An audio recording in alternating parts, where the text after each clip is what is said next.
SIR के खिलाफ जंग का नया मैदान तैयार हो गया है। बिहार के बाद एसआईआर की गाड़ी या कहीं तोप तमिलनाडु, केरल और पश्चिम बंगाल समेत 12 राज्यों में पहुंच चुकी है। तमिलनाडु, केरल और पश्चिम बंगाल में सबसे पहले यानी अगले कुछ महीनों में 2026 में विधानसभा चुनाव होने हैं, इसलिए सबसे ज़्यादा हलचल, बेचैनी, आशंका और विरोध भी इन राज्यों में देखने को मिल रहा है।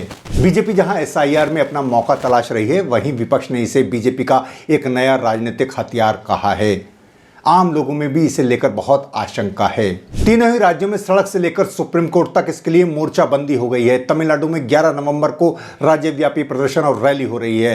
पश्चिम बंगाल की मुख्यमंत्री कोलकाता में पहले ही सड़क पर उतर चुकी हैं। केरल विधानसभा इसके खिलाफ बाकायदा प्रस्ताव पास कर चुकी है।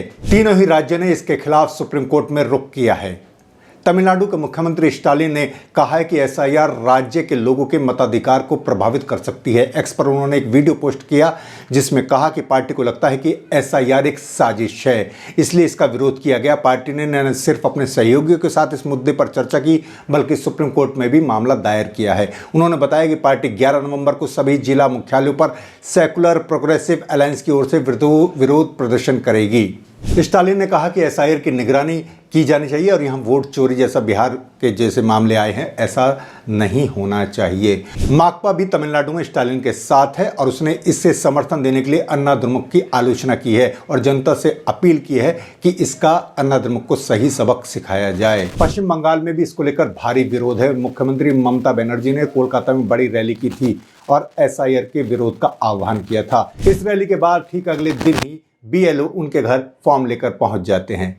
केरल में मुख्यमंत्री विजयन का कहना है कि इस बात को लेकर व्यापक चिंता है कि चुनाव आयोग द्वारा एसआईआर कराने का कदम राष्ट्रीय नागरिक रजिस्टर यानी एनआरसी को लागू करने का पिछले दरवाजे से किया गया प्रयास है।